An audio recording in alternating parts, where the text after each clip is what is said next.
Assalamualaikum warahmatullahi wabarakatuh.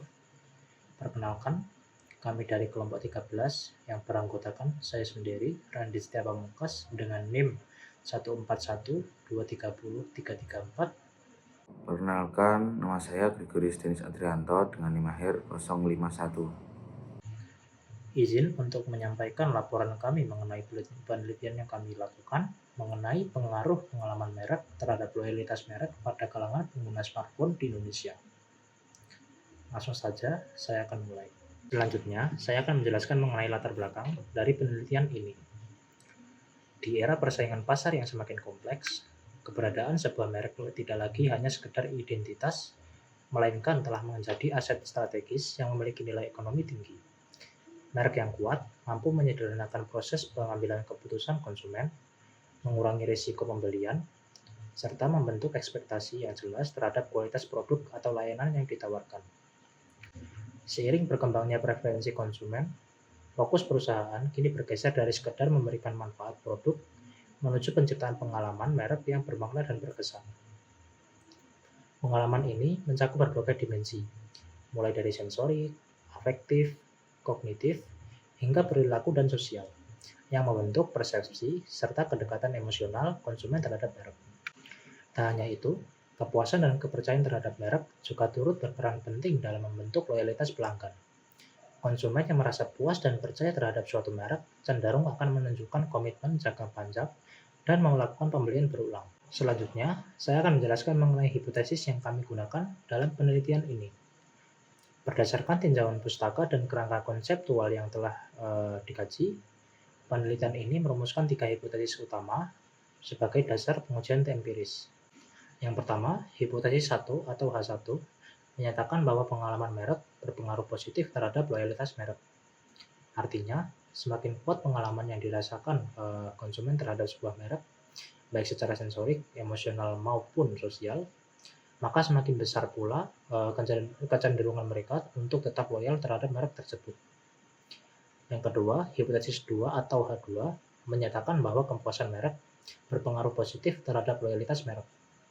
Konsumen yang merasa puas terhadap merek yang mereka gunakan cenderung memiliki komitmen jangka panjang dan lebih mungkin melakukan pembelian ulang.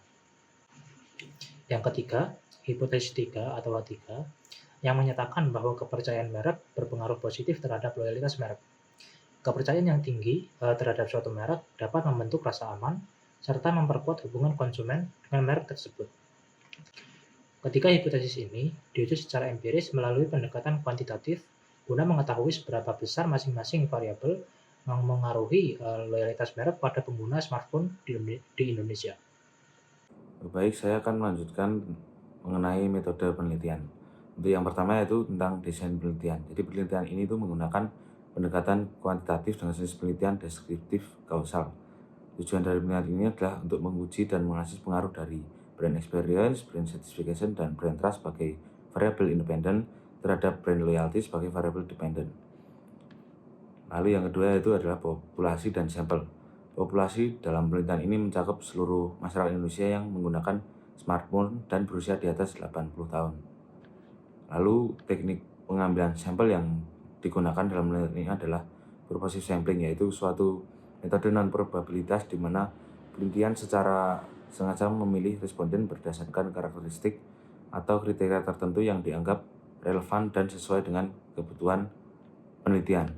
Nah, berikut kriteria respondennya yaitu berusia di atas 18 tahun, lalu merupakan pengguna aktif smartphone, dan bersedia untuk mengisi kuesioner.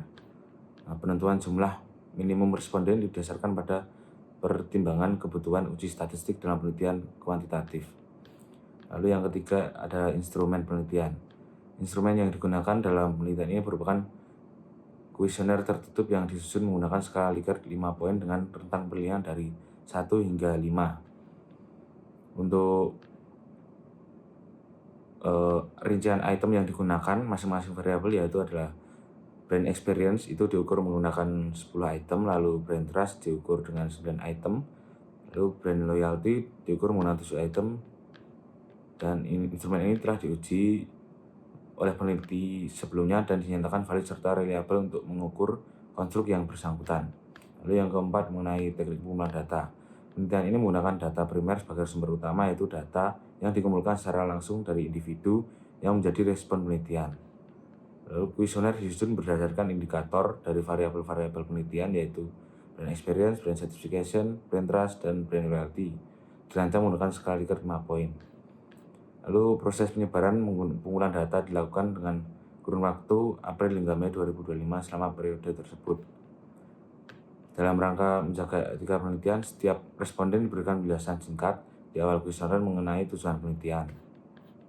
Lalu yang terakhir yaitu ada teknik analisis data. Teknik analisis data itu ada analisis statistik deskriptif, lalu analisis missing value, lalu uji normalitas, lalu outlier, deteksi outlier, uji validitas, uji reliabilitas, serta uji regresi linear. Selanjutnya yaitu tentang uji normalitas. Nah, dalam penelitian ini, uji normalitas dilakukan menggunakan metode Kolmogorov-Smirnov dengan tingkat signifikansi sebesar 0,05. Hasil uji menunjukkan bahwa nilai signifikansi adalah sebesar 0,200 yang berarti lebih besar dari 0,05. Nah, ini mengindikasikan bahwa tidak terdapat perbedaan yang signifikan antara distribusi data sampel dengan distribusi normal. Dengan kata lain, data yang digunakan dalam penelitian ini terdistribusi secara normal. Selanjutnya yaitu mengenai outlier. Dalam penelitian ini, deteksi outlier dilakukan terhadap seluruh variabel utama. Hasil pemeriksaan dilakukan menggunakan SPSS melalui analisis deskriptif, distribusi nilai, dan box plot. Proses pengujian dilakukan sebanyak 2 kali untuk memastikan konsistensi hasil. Hasil dari kedua tahap pengujian menunjukkan bahwa outlier ditemukan hanya pada variabel brand certification, yaitu pada responden dengan ID 43, 27, dan 21. Untuk menjaga kualitas dan integrasi data, peneliti memutuskan untuk mengeluarkan 3 data outlier tersebut dari dataset. Dengan demikian, data yang digunakan untuk analisis akhir hanya mencakup 62 responden dari total semula 65. Selanjutnya yaitu tentang pattern matrix atau uji validitas. Hasil analisis pattern matrix menunjukkan bahwa seluruh item dari masing-masing variabel mengelompok secara konsisten ke dalam satu komponen atau faktor yang sesuai dengan struktur teoritis awal. Tidak ditemukan adanya item yang mengalami cross-loading atau berpindah ke komponen lain, sehingga dapat disimpulkan bahwa struktur faktor dari instrumen bersifat unidimensional untuk masing-masing konstruk. Dengan demikian, hasil mengindikasikan bahwa instrumen kuesioner memiliki validitas konstruk yang baik, karena setiap indikator berhasil mempresentasikan variabel yang ingin diukur secara tepat. Selanjutnya yaitu uji reliabilitas terhadap brand experience. Hasil uji reliabilitas pada variabel brand experience menunjukkan bahwa nilai Kornberg alpha sebesar 0,829, yang berarti berada di atas batas minimum yang disarankan. Dengan demikian dapat disimpulkan bahwa instrumen yang digunakan untuk mengukur pengalaman merek dalam penelitian ini memiliki tingkat reliabilitas yang sangat baik dan dapat dipercaya untuk digunakan dalam analisis lanjutan. Lalu yang kedua, brand certification. Berdasarkan hasil pengolahan data, nilai Kornberg alpha variabel brand certification sebesar 0,833. Nah, ini berada di atas ambang batas 0,70, sehingga dapat disimpulkan bahwa instrumen yang digunakan untuk mengukur kepuasan merek memiliki reliabilitas yang sangat baik. Lalu yang ketiga yaitu brand trust. Berdasarkan hasil pengolahan data, untuk variabel brand trust adalah sebesar 0,747. Nah, ini berada di atas batas minimum 0,70, sehingga dapat disimpulkan bahwa konstruk ini memiliki tingkat reliabilitas yang memadai. Lalu yang keempat yaitu brand loyalty. Hasil menunjukkan pada brand loyalty sebesar 0,925, merupakan nilai reliabilitas yang sangat tinggi. Nilai ini menunjukkan bahwa item-item yang membentuk konstruk brand loyalty memiliki hubungan internal yang kuat. Selanjutnya yaitu mengenai regresi BI terhadap BL. Bahwa diketahui nilai R korelasi sebesar 0,386. Artinya hubungan variabel BI terhadap BL adalah rendah. Jadi artinya tidak terdapat pengaruh signifikan antara BI terhadap BL. Lalu diketahui nilai konstanta sebesar 2193 dan nilai BI sebesar 0,409. Sehingga koefisien regresi X sebesar 0,409. Setiap kenaikan 1% dari BI akan menambah nilai BL sebesar 0,409. Lalu yang kedua, PS terhadap PL. Diketahui nilai R korelasi sebesar 0,543 yang artinya hubungan variabel PS terhadap PL adalah sedang.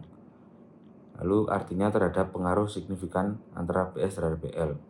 Diketahui nilai konstan sebesar 1182 dan nilai PS sebesar 0,617. Sehingga koefisien regresi X sebesar 0,617 artinya setiap kenaikan 1% dari PS akan menambah nilai PL sebesar 0,617. Lalu yang ketiga, BT terhadap PL. Diketahui nilai R korelasi sebesar 0,485 yang artinya hubungan variabel BT terhadap PL adalah sedang. Artinya terdapat pengaruh signifikan antara PL terhadap PL. Lalu diketahui nilai konstan sebesar 1379 dan nilai BT sebesar 0,599 sehingga koefisien regresi X sebesar 0,599. Artinya setiap kenaikan 1% dari BT akan menambahkan nilai PL sebesar 0,599.